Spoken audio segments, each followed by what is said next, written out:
Muy buenas noches para todas. Sean bienvenidos. Es un gusto estar esta noche con ustedes. Les agradecemos su asistencia y pues también recordarles que vamos a tener esta noche una charla muy interesante sobre dieta FODMAPs y el síndrome de intestino irritable.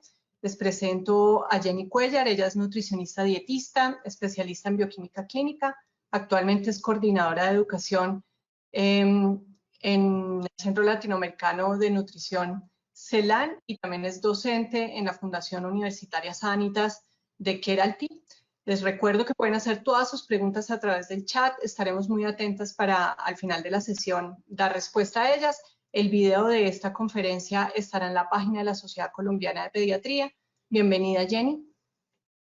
Buenas noches, doctora Cristina, y para toda la audiencia. Quiero iniciar dando las gracias a la Sociedad Colombiana de Pediatría y a Alpina por la invitación que me hacen para compartir con ustedes este tema que día a día toma más relevancia en el abordaje del manejo integral de ciertas patologías, y hoy puntualmente hablaremos del síndrome de intestino irritable en pediatría. Es importante ver cómo durante muchos años la ciencia se ha centrado en el valor nutricional en cuanto a macro y micronutrientes que tienen los alimentos, pero más recientemente se ha visto que también las propiedades funcionales de los alimentos pueden ayudar a prevenir, a mitigar o a corregir ciertas enfermedades, y es en este contexto que hoy vamos a hablar del FODMAPs en el síndrome de intestino irritable en pediatría. Y como todos sabemos y hemos conocido a lo largo de la historia, pues los FODMAPs tienen efectos benéficos en el tracto gastrointestinal, y estos tienen que ver más puntualmente con el efecto osmótico que tienen, con lo cual hace que a través del intestino delgado llegue una mayor cantidad de agua hacia el colon, con el efecto que esta tiene en el colon. Por otra parte, la fermentación de la fibra que pasa a través, que no se absorbe a través del intestino delgado y llega al colon, donde es fermentada por las bacterias para que haya una producción de ácidos grasos de cadena corta, que son un sustrato energético para el colonocito. Y por otra parte, el aumento o el efecto benéfico que tiene en la proliferación bacteriana, principalmente en cuanto a las bifidobacterias. Y tocando un poco el tema de lo que es el síndrome de intestino corto, síndrome de intestino irritable en pediatría es uno de los trastornos funcionales más comunes y uno de los mayores motivos de consulta en la atención primaria en el ámbito de la pediatría. Se estima que más o menos el 3% entre el 3 y 5% de los motivos de consulta están relacionados con trastornos funcionales en esta etapa. Y lo que se ha observado también en series de casos es que entre el 10 y el 20% de los adolescentes son quienes presentan en mayor proporción esta sintomatología. Estas enfermedades se han relacionado mucho con el desarrollo y con países industrializados, pero también viene en aumento por los cambios en el estilo de vida, viene en aumento en países en vía de desarrollo, y es como, según la incidencia reportada por el doctor Velasco para Colombia en el año 2014, con una prevalencia de 4.9 para esta patología. Y a nivel mundial, en el metaanálisis del doctor Corterin en el año 2015, donde ellos indican una prevalencia de 11.2%. Este metaanálisis incluyó cerca de 261.000 pacientes.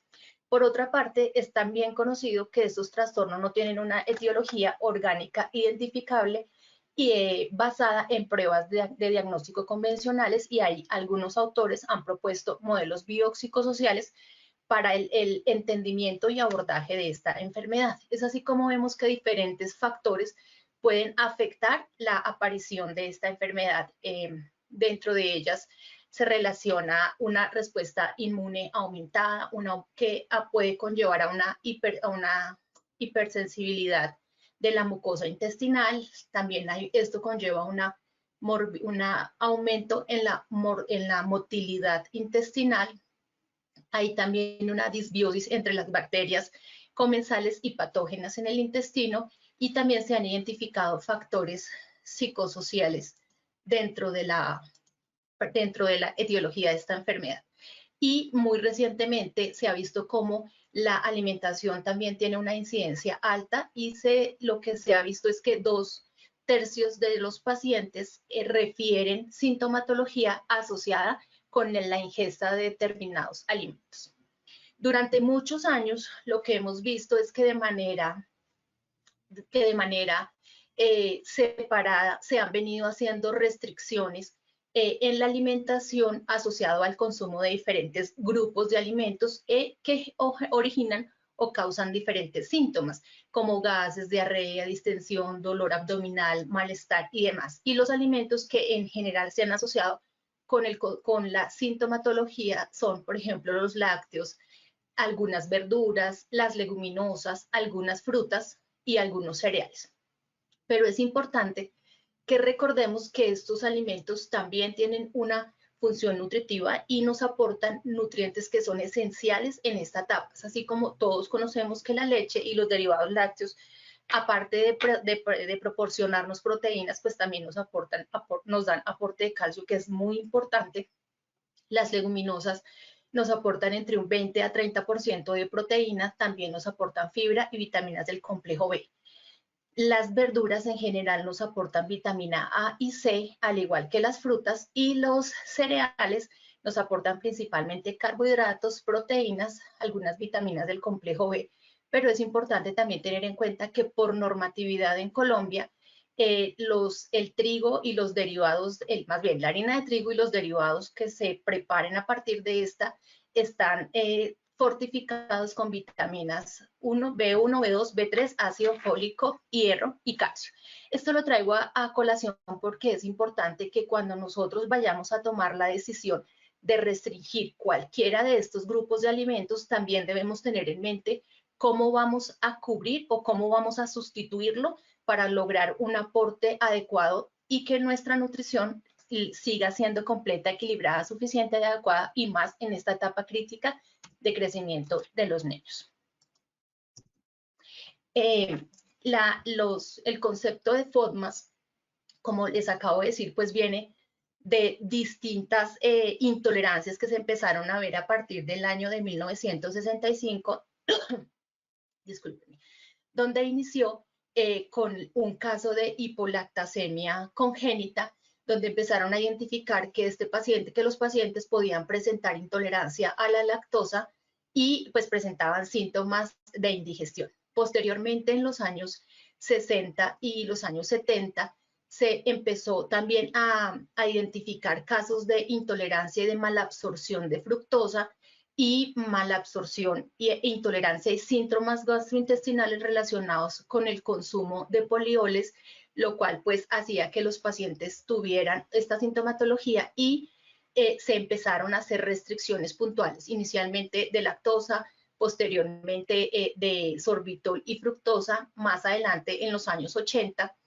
con el aumento de ciertas sustancias como los fructanos que empezaron a utilizarse más en la industria alimentaria, como edulcorantes o en la preparación de algunos alimentos.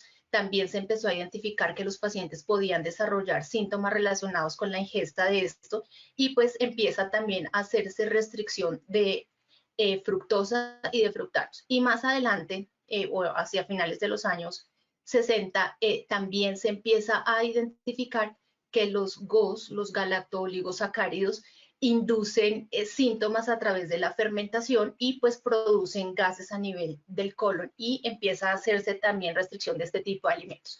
Y lo que más recientemente, cerca de unos 15 años, se forma, bajo un concepto de FODMAS, se hace el acrónimo para agrupar estos alimentos, que quiere decir oligosacáridos fermentables, oligosacáridos, disacáridos, monosacáridos y polioles. Y en común tienen que todos estos carbohidratos son de cadena corta y tienen una pobre absorción en el intestino delgado, lo cual hace que lleguen al colon y allí es donde van a tener este efecto. Dentro de estos alimentos, vamos a revisar rápidamente cuál sería el componente alimentario del que estamos hablando, cuál sería su forma dietaria y cómo es la absorción de estos en el intestino delgado. Con respecto a la fructosa, pues su forma dietaria es la fructosa, si la encontramos en los alimentos, y este tiene una limitada capacidad de absorción cuando la relación entre glucosa y fructosa no están en la relación adecuada, lo cual hace que haya una menor absorción de fructosa y pues esta fructosa pasa al colon con el efecto osmótico que conlleva. La lactosa, pues también la encontramos en su forma dietaria de lactosa. Esta no se absorbe si hay deficiencia de lactasa a nivel intestinal. Los fructanos los encontramos en la forma dietaria de fructooligosacáridos y lo que hay que recordar es que el intestino delgado no tiene una adecuada cantidad de hidrolasas, por eso la absorción en esta porción es menor del 5%. Los polioles como el sorbitol, solitol, manitol y maltitol al ser moléculas muy grandes, solo se absorbe menos del 20% por absorción pasiva. Los galactoligosacáridos, su forma dietaria es la rafinosa y la estaquiosa, y el intestino humano no tiene alfa-galactosidasa, por eso la absorción de estos es mínima a nivel del intestino delgado. Y otros FODMAPs son la polidextrosa y la isomaltosa, que también, al ser moléculas grandes, pasan por absorción pasiva y su absorción es menor al 20%. Vamos a empezar a revisar desde el año 2006 la evidencia que hay. Estos estudios iniciales son en pacientes adultos. En este estudio lo que se quiso evaluar era la malabsorción de glucosa de fructosa y los síntomas relacionados con síndrome de intestino irritable. Lo que se hizo en este estudio fue evaluar retrospectivamente el efecto de la dieta y si esta era potencialmente exitosa en pacientes con síndrome de intestino irritable y mala absorción de glucosa. Para eso se tomaron 62 pacientes con síndrome de intestino irritable y que fueron referidos a una consulta privada de nutrición. El rango promedio el rango de los pacientes fue entre 17 a 81 años, con una mediana de edad de 50 años, el 24% de hombres y el 76% de mujeres. Dentro de los criterios de inclusión que se tuvieron es que los pacientes tuvieran síndrome de intestino irritable por los criterios de Roma 3, que presentaran diarrea o estreñimiento y hábito intestinal alterno, que a la prueba de hidrógeno en el aliento fuera positiva con 35 gramos de glucosa y que se hubiera un aumento de 15 partes por millón en la respiración. Y dentro de los criterios de exclusión estuvieron los pacientes que presentaran enfermedad celíaca, enfermedad inflamatoria intestinal o mala absorción por lactosa. La intervención nutricional lo que incluyó fue una consulta inicial donde se quería conocer el consumo y los hábitos del paciente previos durante un mes anterior al momento de la consulta, y los síntomas asociados como dolor, distensión, diarrea, estreñimiento, náuseas, etc. Se realizó una consulta de educación alimentaria y nutricional durante 1 hora a cada paciente de manera individual, donde se le dieron indicaciones para evitar alimentos con mayor cantidad de fructosa versus glucosa y fructanos, y debería preferir alimentos que contuvieran un equilibrio entre la fructosa y la glucosa, y a las 6 semanas, entre 4 a 6 semanas de que el paciente había iniciado estas recomendaciones nutricionales, se volvía a hacer una visita o una consulta de educación alimentaria y nutricional para reforzar. Aquí vemos algunos de los resultados que se tuvieron en cuanto a los cambios en los síntomas, en cuanto a dolor, vómito, náuseas, diarrea, constipación y dolor abdominal. Lo que ellos en su cuestionario consideraron una escala de síntomas entre -10 a 10 y consideraron como respuesta a aquellos pacientes que que reportaran más de 5 en los síntomas. Y vemos cómo los pacientes adherentes, que son los que encontramos en los cajones blancos, fueron los que tuvieron una mejoría o reportaron una mejoría más significativa en la recuperación o en la no presencia de los síntomas asociados al consumo o al seguimiento más bien de las recomendaciones nutricionales que se les habían entregado. Y en esta diapositiva es lo mismo. Lo que se quiere comparar es cada uno de los diferentes síntomas, cómo se comportaron o cuál fue la proporción de pacientes que respondieron, y lo que vemos es que los pacientes más adherentes refirieron una mayor mejoría, en cada uno de los diferentes síntomas que se podían o se estaban presentando antes del tratamiento. En este otro estudio, lo que se quiso fue determinar si la eficacia de la dieta estaba siendo asociada a la restricción de la fructosa o definir si el alivio de los síntomas era más específico y estaba asociado a otro tipo de carbohidratos de cadena corta que también están relacionados con una mala absorción, o sea, con otro tipo de FODMAPs, no únicamente la fructosa, sino otro tipo de FODMAPs. Para la metodología que utilizaron en este estudio es que los pacientes tuvieron una dieta baja en FODMAPs durante 22 semanas y posterior a eso tuvieron 3 momentos donde fueron aumentando la carga de alimentos o de la carga de FODMAPs. La dieta iniciaron con una dosis baja que incluía fructanos 7 gramos por día, fructosa 14 gramos y glucosa 7 gramos. Posteriormente aumentaron una ingesta media que estaba concebida o definida como 14 gramos de fructanos, 28 gramos de fructosa y 14 gramos de glucosa. Y posteriormente una dosis más alta en la cual se estaban suministrando 19 gramos de fructanos, 50 gramos de fructosa y 20 gramos de glucosa.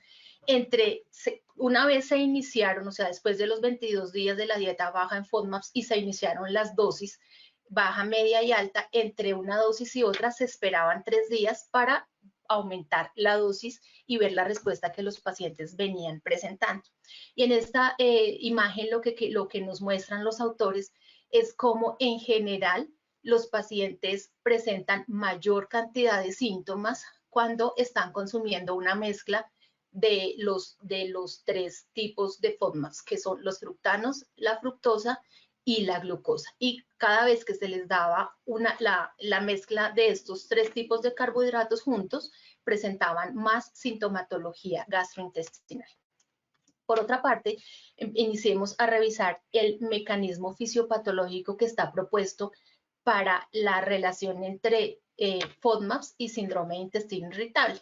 Lo primero que tenemos es una mala absorción de FODMAPs a nivel del intestino delgado, lo cual va a hacer que tenga un aumento de la carga osmótica, va a haber un aumento de los sustratos fermentables, principalmente porque son carbohidratos de cadena corta.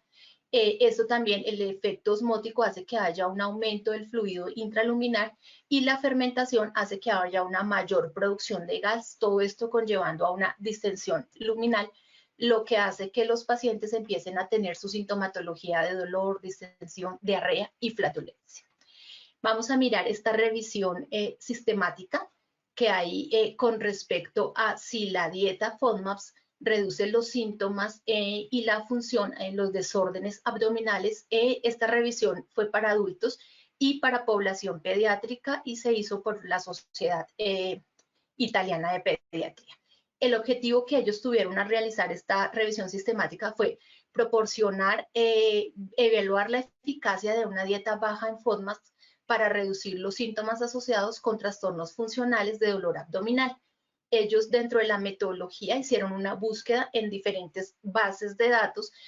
Se incluyeron aquí estudios controlados aleatorizados, estudios prospectivos, retrospectivos, revisiones sistemáticas y metaanálisis que informaran sobre la eficacia de la intervención de dieta FODMAPs en pacientes con trastornos de la función gastrointestinal. Para esta metodología utilizaron 2 autores quienes hicieron la extracción de la información según el cuestionario definido y que cumplieran los criterios de elegibilidad. Si se presentaba desacuerdo, había un tercer investigador que participaba para lograr la mejor evidencia posible. También los 2 autores evaluaron en los estudios los riesgos de sesgo empleando los términos definidos por Cochrane para bajo riesgo, riesgo alto y riesgo de sesgos poco claro. Dentro de los resultados de esta búsqueda, lo que encontraron los autores fueron 19 estudios de texto completo y 3 revisiones sistemáticas y metaanálisis, de los cuales únicamente 7 estudios correspondían a pacientes en edad pediátrica. Y el único estudio que ellos consideraron con una calidad moderada dentro de esta revisión fue el estudio del doctor Ciampitazzi, en el cual hicieron un ensayo clínico donde quisieron evaluar la eficacia de una dieta baja en FODMAPs en síndrome de intestino irritable y si la composición microbiana intestinal y la capacidad metabólica estaban asociadas con la eficacia de esta dieta. Para eso, ellos tomaron 52 niños con diagnóstico de síndrome de intestino irritable según los criterios de Roma 3, en quienes tuvieron un periodo de referencia de 7 días en los cuales debían llevar un diario de dolor, de heces y registrar la dieta habitual. En este primer paso hubo una pérdida de 14 pacientes que no completaron el periodo de referencia. Posteriormente, en los primeros 2 días se hacía intervención entre una dieta baja en FODMAPs o una dieta tradicional. La dieta baja en FODMAPs daba un aporte máximo de 9 gramos de FODMAPs por día y la dieta tradicional que venían consumiendo los pacientes aportaba máximo 50 gramos de FODMAPs al día. Y también los pacientes debían llevar un diario de dolor, una prueba de aliento y un diario de heces. En esta fase hubo 4 pacientes que no completaron el diario, por lo tanto fueron excluidos. Entre cada una de las 2 pruebas, entre la dieta baja de FODMAPs y la dieta tradicional, había un periodo de lavado de 5 días. Y durante este periodo también hubo un paciente que no completó el diario, por lo tanto quedó excluido. Al final del estudio quedaron 33 pacientes que terminaron toda la fase para que fueran incluidos dentro de los resultados. Dentro de los resultados que nos indican los autores es que ellos encontraron menos episodios de dolor abdominal en niños con dieta baja en FODMAPs con respecto a niños con dieta tradicional. 1.1 más o menos 0.2 frente a 1.7 más o menos 0.4 de episodios de dolor al día, respectivamente entre el grupo de bajo en FODMAPs y en la dieta tradicional, con una P estadísticamente significativa. Y con respecto a la línea de base, lo que ellos observaron es que los niños tenían menos episodios de dolor abdominal durante la dieta baja en FODMAPs, pero más episodios durante la dieta tradicional, con un alto contenido de alimentos FODMAPs. Dentro de las conclusiones que proponen los autores al realizar este estudio, ellos dicen que en los niños, a pesar de tener datos muy prometedores, solo hay un estudio doble ciego, aleatorizado, y se necesitan más estudios para aclarar el papel de FODMAPs dentro de la enfermedad, dentro del síndrome de intestino irritable. Y también lo que concluyen es que la evidencia actual no apoya el uso de una dieta restringida solamente en lactosa para niños con enfermedad inflamatoria, con síndrome de intestino irritable. Lo que sugieren es que se necesitan más estudios para establecer el papel de la dieta restringida en fructosa en el alivio de esta sintomatología. Por otra parte, es importante también que revisemos cómo han sido los cambios en los patrones de alimentación durante los últimos 30 años, porque lo que también se ha visto es que con los cambios en el estilo de vida y en los patrones de alimentación, pues de manera simultánea viene también aumentando la prevalencia de esta patología. Y entonces, ¿qué es lo que hemos encontrado? Hay un aumento del consumo de alimentos fuera de la casa. Se estima que más o menos el 30% de los alimentos que se consumen fuera de la casa. Tenemos, si bien es cierto que puede haber un menor consumo de sacarosa y puede ser que haya un consumo estable de lactosa, lo que sí se ha observado es que hay un consumo mucho más elevado de lactosa. Hay una tendencia cada vez más marcada a que las bebidas estén endulzadas con fructosa y se estima que el consumo puede ser 4 veces más alto de fructosa que anteriormente en niños de 10 años y casi un 20% en la población en general. Por otra parte, relacionado con el aumento en el consumo de alimentos fuera de la casa, pues este consumo de alimentos también se ha visto aumentado a expensas de snacks, de pizzas, de muchas bebidas que han sido endulzadas, pues porque durante los últimos años esa ha sido la tendencia de seguir endulzándolas con edulcorantes distintos a la sacarosa. Y también a un aumento en el consumo de cereales como el trigo y sus derivados. Por otra parte, también un consumo muy elevado de energía a partir de comida con calorías vacías o comida chatarra que conocemos popularmente. Y un incremento también alto en el aporte, en el consumo de bebidas y pues por ende en el consumo de carbohidratos de cadena corta. Vamos a revisar cuál sería la estrategia de la dieta FODMAP. Primero, es importante recordar que lo que debemos hacer inicialmente antes de comenzar la dieta es conocer cuál es el consumo real de alimentos FODMAP dentro de la alimentación de los niños. Una vez hemos calculado o sabemos cuáles los alimentos fuente y qué tan frecuente es el consumo y la cantidad de estos alimentos, deberíamos hacer una explicación a los papás sobre el efecto que va a tener el empleo de esta dieta, qué es lo que se quiere lograr cuando empecemos a aplicar esta dieta. Realizar unas instrucciones específicas sobre los alimentos que el paciente debe evitar y pues cómo es el contenido de los FODMAPs dentro de esos alimentos para que, digamos, haya mayor adherencia de los pacientes y de las familias con respecto a este tratamiento. Entregar listas de alimentos para evitar y alimentos que se deberían consumir. Igual vamos a mirar más adelante porque pues se pueden conseguir aplicaciones donde se puede utilizar por parte de los pacientes y las familias como herramientas. Enseñar cómo debería ser o qué deberían hacer ellos cuando están fuera de la casa para mejorar o disminuir el consumo de alimentos FODMAPs, qué estrategias podrían utilizar, qué selección de alimentos deberían hacer, o si lo que se debería hacer es llevar los alimentos preparados desde la casa para tener una mayor variedad y evitar no encontrar disponibilidad de alimentos que nos obliguen a consumir alimentos que tengan alto contenido de FODMAPs. Y evaluar la dieta de manera periódica. Ya vamos a mirar cuál es el modelo propuesto por la Universidad de Monash. Y finalmente, la dieta, pues debido a la especificidad en el contenido de los alimentos que tienen alto aporte de FODMAPs y que se deben restringir, esta dieta debería ser realizada por una nutricionista que tenga el conocimiento y las herramientas para que logre un adecuado aporte nutricional y no hacer restricciones en general de grupos de alimentación, porque como vimos al inicio de la presentación, pues estos alimentos también nos aportan nutrientes que son a veces de un alto consumo en la población dependiendo, digamos, del nivel socioeconómico o también dependiendo de las corrientes alimentarias que los pacientes tengan. Por ejemplo, los pacientes veganos pues consumen bastantes leguminosas, pueden consumir también frutas, verduras, cereales, y si les hacemos restricciones totales de los grupos de alimentos, pues el aporte nutricional va a ser muy marcado y los podemos llevar a malnutrición secundaria.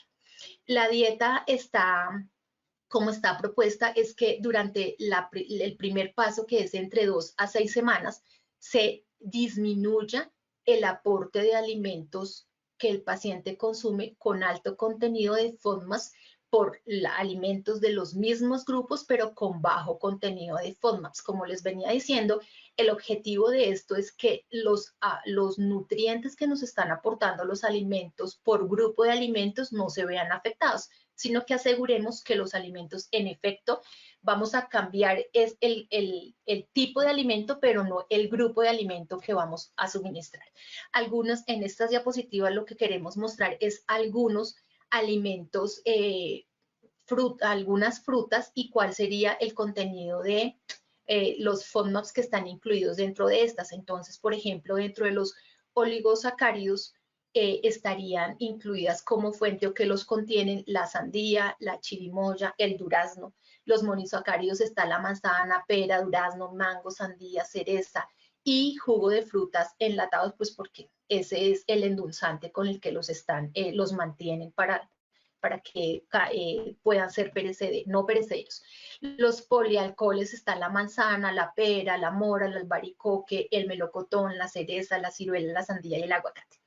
Parte de compartir con ustedes cuáles son los alimentos que tienen un mayor contenido de los diferentes FODMAPs es también hacer la reflexión de que nosotros siempre debemos preguntar a los pacientes puntualmente sobre esos alimentos cómo es el consumo. Entonces empezaremos a decir, bueno, pero albaricoque sí consumirá nuestra población.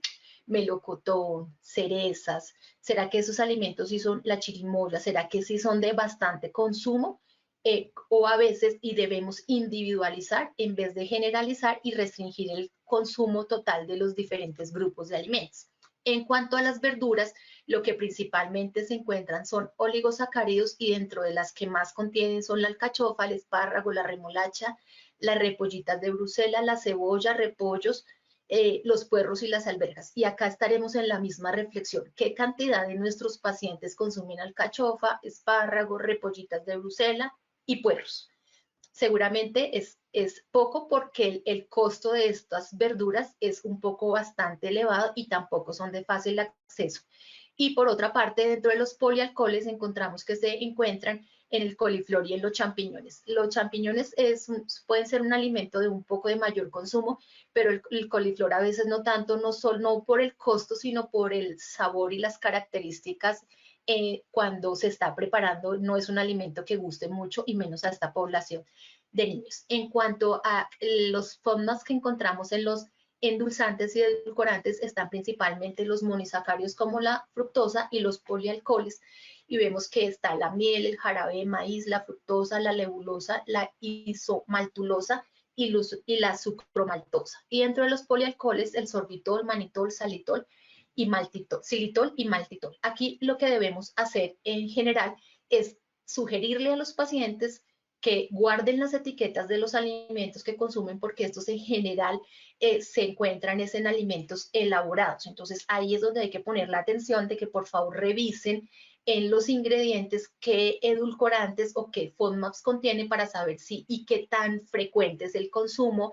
Recuerden que hace unos momentos hablamos con respecto a cómo ha sido el cambio en el consumo, en el estilo de la alimentación durante los últimos años, y vemos cómo el aumento en alimentos procesados ha sido alto, y sí hay un alto consumo de estos FODMAPs provenientes de esa fuente de alimentación. Y dentro de otros FODMAPs están los oligosacáridos y algunos disacáridos, y dentro de estos encontramos el trigo, la cebada, el centeno, las leguminosas, los fructooligosacáridos y los galactooligosacáridos. Estos últimos dos también han venido siendo incorporados a ciertos alimentos por los efectos benéficos que tienen. Entonces debemos cuantificar, y con la frecuencia de consumo que los están consumiendo los pacientes que presenten esta sintomatología. Por otra parte, también dentro de los disacáridos tenemos la leche, el yogur y el queso fresco, pero acá hacemos referencia a la leche entera, no a la leche deslactosada, porque la leche deslactosada, pues, como su nombre lo indica, el contenido de lactosa es casi que ausente. Y también el concentrado de proteína de leche de suero. Entonces, esos serían los alimentos en los que nos debemos centrar, porque son los alimentos que más contenido de FODMAPs tienen. El segundo paso es que si durante las 2 a 6 semanas que el paciente ha tenido de una dieta baja en FODMAPs, mejoran los síntomas gastrointestinales, empezamos a reintroducir los alimentos que tienen un mayor contenido de FODMAPs. Durante esta etapa se debe permanecer en vamos a reintroducir o aumentar el consumo de alimentos fuentes de FODMAPs de a una vez al tiempo. No los podemos hacer todos al mismo tiempo, porque vamos a aumentar el aporte de FODMAPs de una manera abrupta y podemos recaer en la sintomatología. Entonces, lo que se recomienda es que se incluya un alimento a la vez, y que este alimento se mantenga durante 3 días consecutivos, para identificar si ese alimento es el que está generando los síntomas. Si nosotros o introducimos uno o introducimos 3 alimentos con alto contenido de FODMAPs, lo que puede suceder es que el paciente recaiga en los síntomas, y nosotros no vamos a identificar cuál es el alimento que el paciente no tolera, y ese será, y por eso podemos volver a necesitar hacer restricciones más severas. Entonces, el objetivo de esta etapa es identificar si el paciente tiene mejor tolerancia una vez se haya hecho la reintroducción de alimentos con mayor contenido de FODMAPs. Y una vez nosotros identifiquemos que el paciente no tolera determinado alimento con alto contenido de FODMAPs, lo que debemos hacer es suspenderlo de la alimentación, hacer que cambie por un alimento que se encuentre dentro del mismo grupo, es decir, que brinde el mismo tipo de nutrientes, pero que su contenido de FODMAPs definitivamente sea más baja, y continuar la alimentación normal que el paciente habitualmente tolera. Como les dije, la Universidad de Monash en Australia tiene una aplicación que, digamos, es muy fácil. Pues acá la limitación es que los pacientes deben hablar inglés o los familiares deben hablar inglés. Pero esta aplicación lo que permite es identificar por grupos de alimentos, como vemos acá, cereales, vegetales, frutas, diferentes tipos de alimentos. Uno cliquea en el grupo de alimentos y le van a aparecer los diferentes alimentos, y en rojo aparecerán aquellos que tengan un alto contenido de FODMAPs, en verde van a aparecer los alimentos que tienen un bajo contenido de FODMAPs, y en amarillo van a contener los alimentos que tienen un aporte medio de FODMAPs. Y el paciente, pues la idea o la familia es que a partir de eso empiece a hacer su selección con el semáforo. ¿Será que lo puedo consumir? ¿Será que no lo puedo consumir? Me gustaría, ya como para ir cerrando, que revisemos cuál es la evidencia o si nosotros conocemos el consumo de alimentos FODMAPs en Colombia. Y la realidad es que nosotros no tenemos listas ni aporte de FODMAPs dentro de nuestra alimentación, o sea, no existen datos al respecto. Pero sí quiero compartir con ustedes los datos que hay en cuanto a prevalencia y frecuencia de determinados grupos de alimentos según la encuesta de la ANSIN del 2015. Y empezaré por verduras y frutas. En la segunda casilla, en la segunda columna, lo que vamos a encontrar son los grupos etarios y la recomendación de frecuencia de consumo que debería tener la población para tener una alimentación que sea completa, equilibrada, suficiente y adecuada. Eso es lo que nos está proponiendo las guías basadas en alimentos.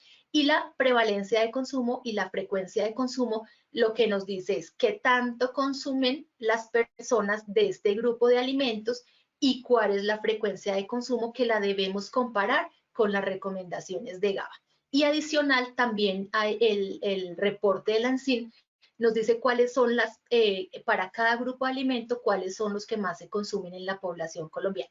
Y esta información me parece valiosa porque, una vez más, nos llama a la reflexión de que cuando nosotros estemos enfrentados a un paciente con este tipo de patología y que creamos que debemos hacer una indagación sobre los alimentos FODMAPs, fuentes de FODMAPs, debemos nuevamente indagar.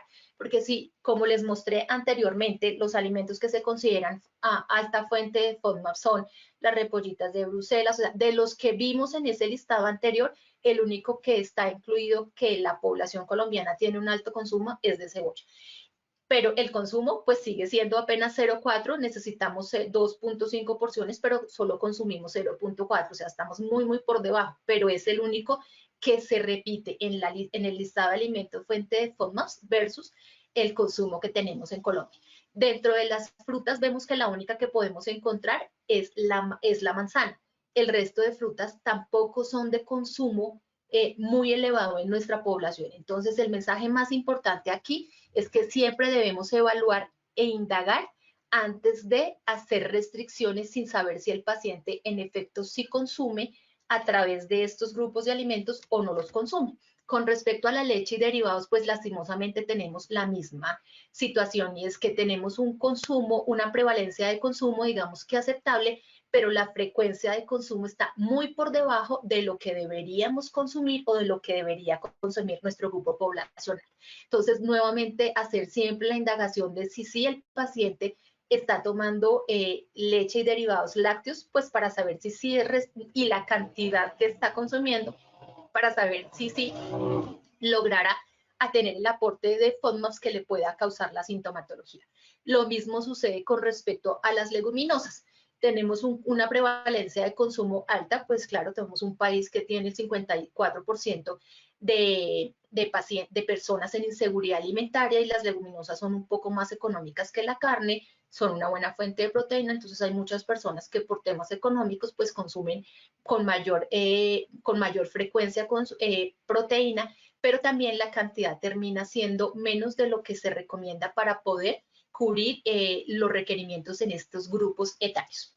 Y lo que sí llama la atención y deberíamos tener mucho cuidado es con el azúcar y los refrescos. Esto, como ustedes ven en esta diapositiva, es tal vez el único grupo de alimentos que tiene una frecuencia de consumo más cercana o se sobrepasa de lo que está recomendado. Entonces, tal vez este sí sea uno de los grupos en donde tenemos que poner mucho más énfasis, y en los grupos de indagar sobre los alimentos procesados, porque puede ser que de estos alimentos es donde provenga el alto consumo de FODMAPs que esté causando la sintomatología que los pacientes puedan referir. Y ya para ir finalizando, pues que quisiéramos mirar hacia dónde es que va la investigación con respecto a este tema. Como les dije, esto es un tema que se viene investigando más o menos los últimos 15 o 20 años. Y lo que hasta este momento hemos visto es que en efecto los FODMAPs tienen un efecto benéfico, tienen un efecto probiótico, favorecen la formación de bacterias benéficas en el colon y tiene efectos benéficos para la salud. Pero más recientemente se está viendo que un exceso, no el consumo normal y moderado de FODMAPs, sino un elevado consumo de FODMAPs puede tener un efecto a nivel de la mucosa, daño epitelial, disfunción de la barrera y un aumento en la sensibilidad visceral. Y esto pues es lo mismo que estamos viendo en esta diapositiva, donde a través de una dieta alta, con alto contenido de FODMAPs, no es el aporte habitual, sino en verdad alto contenido de FODMAPs, pues tiene un efecto a nivel del lumen intestinal que va a afectar la barrera de la mucosa y al final va a tener un efecto conllevando a hipersensibilidad visceral por un efecto del sistema nervioso entérico. Y como conclusiones o recomendaciones para llevar es tener en cuenta que la sintomatología del síndrome de intestino irritable debe tener un abordaje biopsicosocial, porque algunos autores proponen dentro de su modelo etiológico pues que tiene un componente biopsicosocial.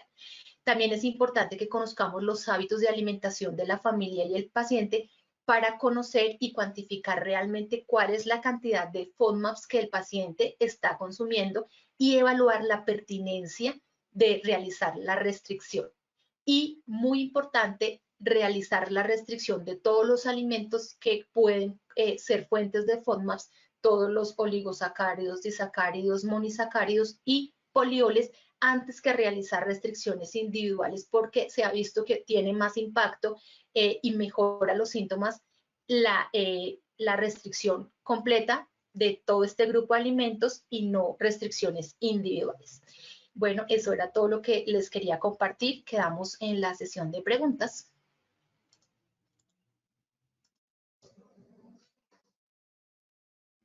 Jenny, muchísimas gracias por tu presentación, muy enriquecedora. Tenemos la sesión de preguntas abierta. Por ahora tenemos una pregunta.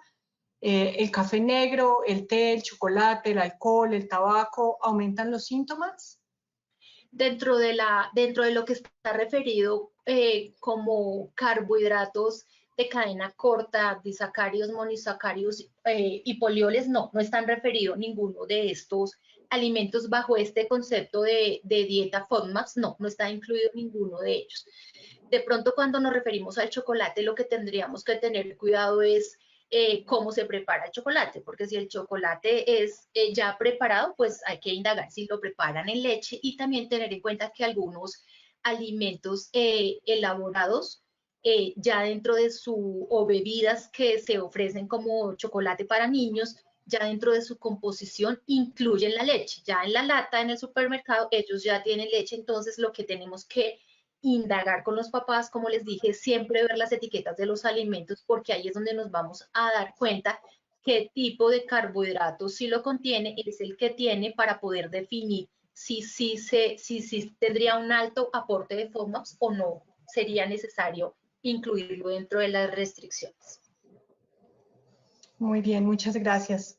Los invito a que hagan sus preguntas. A mí me quedó una duda de tus conclusiones al final, que mencionabas algo así como hacer la restricción, es mejor hacer la restricción de FODMAPs y no la restricción individual. ¿Individual te referías a un solo FODMAP o a todo el grupo de FODMAPs? Individual a un solo grupo de FODMAPs, es decir, lo que se ha venido viendo a través de la evolución de este tema es que cuando se inició se hacía restricción solo de lactosa, luego se hizo solamente restricción de fructosa, luego se hizo solamente restricción de fructano, y los resultados no eran los esperados, y cuando se hace la restricción de todos los alimentos que componen o que contienen FODMAPs, es decir, los lácteos, las frutas que los contienen, las verduras que los contienen, los cereales que los contienen como FODMAPs, ahí es donde se obtienen los mejores resultados, y no hacer restricciones individuales, es decir, no solo la lactosa, no solo la fructosa, no solo los fructooligosacáridos, no solo los galactooligosacáridos, no solamente los folioles, sino como grupo total de FODMAPs es la recomendación, que es cómo se debe manejar la dieta en este tipo de pacientes para optimizar los resultados. Siempre con miras, como lo vimos en el modelo de la dieta, es que lo que queremos hacer es un periodo libre y luego reintroducir aquellos alimentos que se puedan identificar para ver si la tolerancia del paciente mejora, en cuyo caso lo podríamos consumir si definitivamente la sintomatología persiste o reaparece cuando se reintroduce ese alimento fuente de ese FODMAPs, pues definitivamente debemos eliminarlo de la alimentación. Y siempre recordando que debemos buscar qué alimento me reemplaza el aporte nutricional de ese alimento que yo restringí, para evitar que el paciente tenga deficiencias nutricionales, porque ese es el riesgo que tiene esta alimentación. Como lo vimos al principio, si restringo la leche, entonces restringo los lácteos; si restringo las leguminosas, restringo proteínas, restringo vitaminas del complejo B; si restringo frutas y verduras, restringo vitamina A y vitamina C. Entonces, es importante tener en cuenta que como grupo de alimento se debe evitar la restricción. Debe ser puntual en identificar qué alimento es el que debemos sacar de la alimentación, pero no lo que generalmente, o como le llegan a uno los pacientes a la consulta, es que le llegan: vengo porque me quitaron las frutas, me quitaron las verduras, me quitaron los cereales, me quitaron los lácteos. Entonces el paciente se queda sin qué comer. Entonces, no es quitar el grupo de alimentos, sino identificar dentro de ese grupo grande que se llama lácteos cuáles son los que en verdad al paciente le están haciendo daño, cuáles son los de mayor aporte, y esos son los que se deberían restringir o limitar su consumo para evitar que tenga deficiencias nutricionales. No sé, Cris, si ahora quedó un poco más claro el concepto. Muchas gracias, sí. Tenemos varias preguntas. ¿Los FODMAPs resultan benéficos en enfermedad celíaca? ¿Es adaptable como en síndrome de intestino irritable? En los estudios que se revisaron, dentro de los criterios de exclusión está la enfermedad celíaca. ¿Me estás hablando de enfermedad celíaca perdóname, me vuelves a repetir? Sí, no hay evidencia, y de hecho dentro de los criterios de exclusión que se ven en los estudios es este tipo de pacientes. Entonces, pues la verdad no podría decir qué evidencia hay con respecto a enfermedad celíaca al restringir la dieta FODMAPs, al emplear la dieta FODMAPs como una terapia para esta enfermedad. Bien, ¿las carnes rojas diarias aumentan los síntomas en enfermedad inflamatoria intestinal? No, las carnes rojas no, primero pues no tienen contenido de carbohidratos de cadena corta, entonces no tendrían. Y bueno, me parece una excelente pregunta, porque pues no lo traje a colación, porque no, cuando miré el consumo de alimentos según los resultados del ANSIN, lo que sí se observa es que también tenemos, o que en nuestra población hay un bajo consumo de proteínas, puntualmente con respecto a las carnes rojas. Tenemos un consumo que es inferior o cercano a la mitad de lo que se recomendaría para grupo poblacional. Entonces, digamos que no hay evidencia, pero además de eso, desde el punto de vista profesional mío, y el concepto es que no hay necesidad de restringir las carnes rojas en la alimentación de los niños, y más teniendo en cuenta que estos pues tienen un aporte de hierro, y nuestra población en general tiene deficiencia de hierro. En el grupo de 6 meses a 5 años, más o menos 1 de cada 4 niños tiene deficiencia de hierro.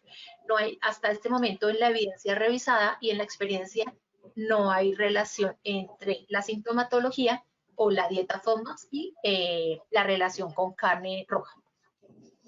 Muy bien, muchas gracias. Tenemos otra pregunta. ¿Las restricciones son por cuánto tiempo. ¿Por cuánto tiempo se va a hacer esta restricción en alimentos fuentes de fósforo? Lo que dice la literatura es que está recomendado que sea entre 2 a 6 semanas. La dieta debe ser libre durante 2 a 6 semanas.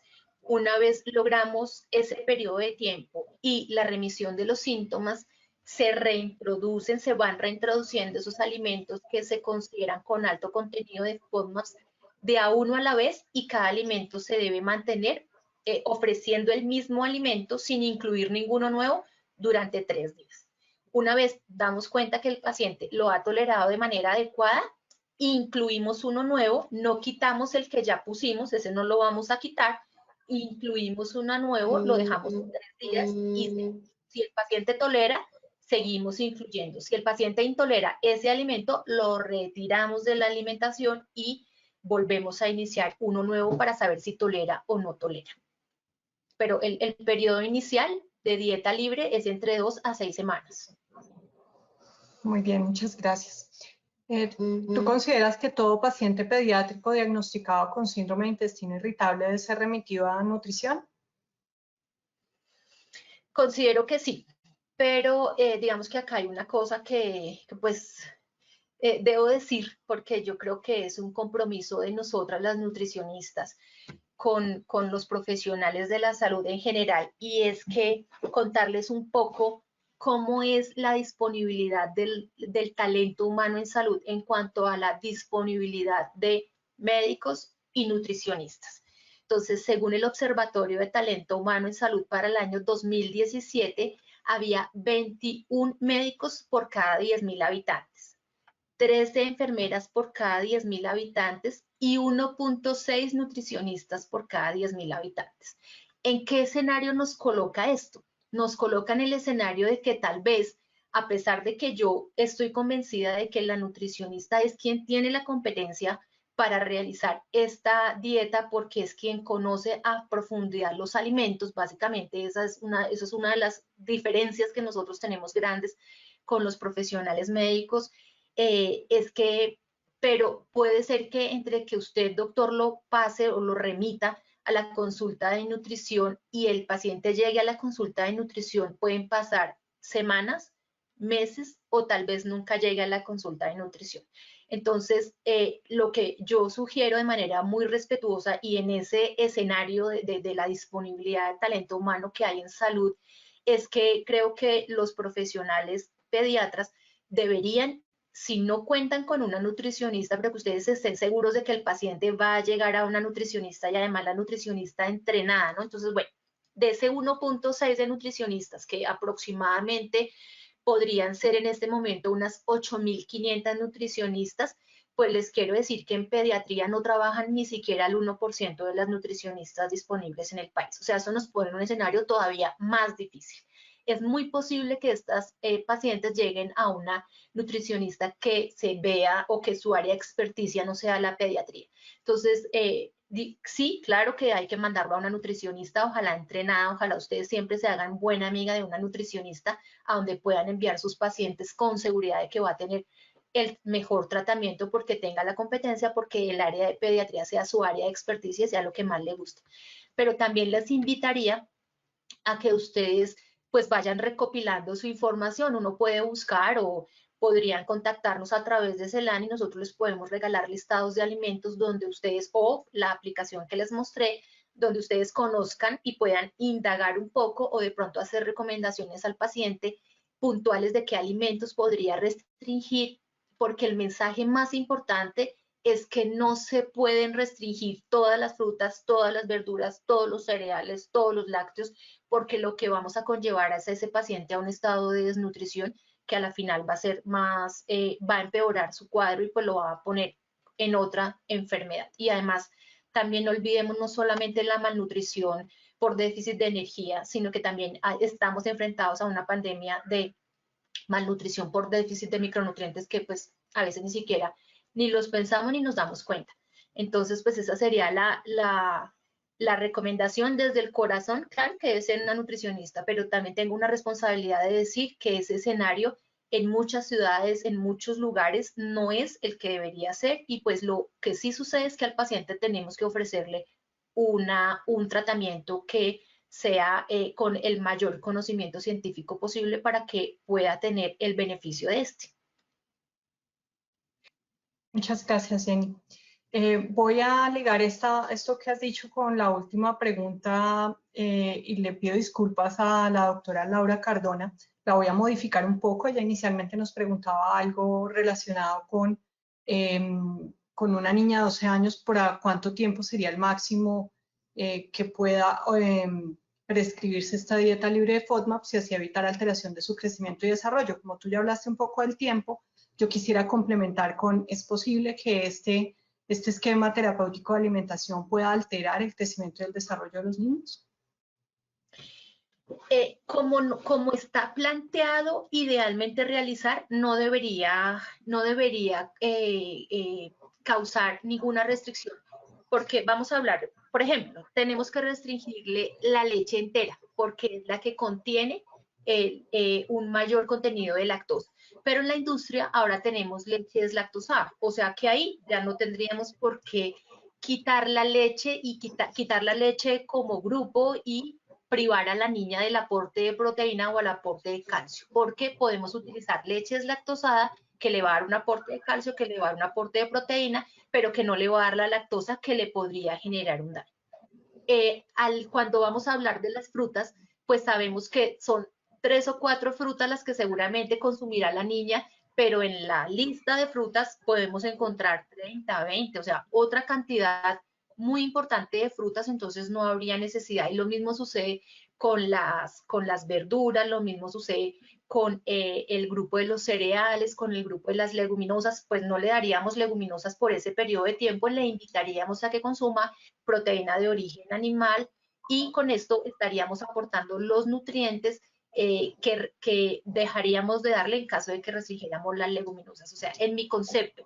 si la dieta está bien indicada y cuantificada, teniendo en cuenta no hacer restricciones de grupos, sino puntuales de alimentos, e invitar a que al reemplazar uno consuma otro, vamos a lograr que esta dieta sea adecuada. Y creo que el quid aquí es que la dieta debe ser pues calculada, no es dar una recomendación, sino es sentarse realmente a hacer una cuantificación de la frecuencia, de la porción que debe consumir para evitar que hayan deficiencias, pero no necesariamente se conllevan deficiencias en ningún grupo etario si la dieta está adecuadamente indicada.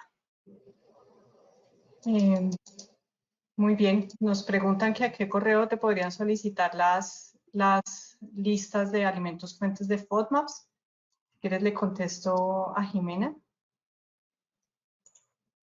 Tú le colocas ahí el correo, ¿sí? Sí.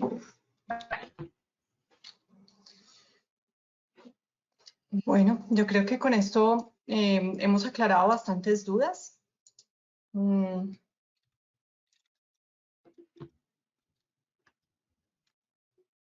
No siendo más, les agradezco muchísimo, muchísimo a la audiencia la atención, el permanecer atentos, las preguntas que enriquecen, por supuesto, de una manera muy importante el conocimiento y seguramente son las mismas que hacen otros, o sea, están haciendo otros profesionales.